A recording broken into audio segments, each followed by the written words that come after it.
Hej alle sammen. I dag vil jeg godt vise jer, hvordan man laver en rigtig simpel hestehale, som er meget smart, og man kan bruge den næsten til alt. Man kan bruge den til film, til skole. Det bestemmer man helt selv. Det eneste, du skal bruge, er en børst og en elastik. Du starter med at lave midterskilning, hvis du ikke allerede har det. Og der havde jeg så snydt lidt i forvejen, fordi der havde jeg lavet midterskilning, fordi jeg plejer at have sideskilning. Og så skal man simpelthen bare sætte op i en hestehale. Ikke for høj, heller ikke for lav.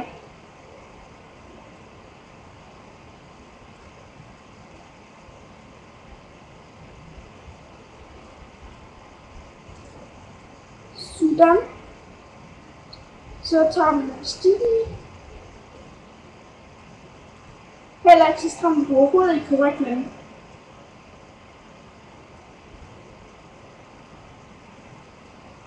Så nu har jeg lavet den her normale hestehale. Så skal vi til det andet, som der foregår på en måde om bagved, så jeg er nødt til at vende om.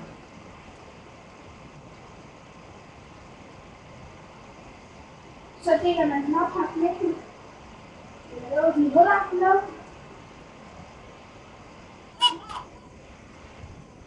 Så man fylder her, så der er kæmpe op.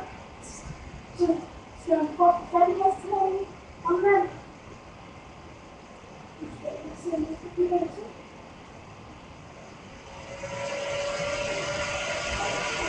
Så er det hestehalen. Ja, kan I se? Ja.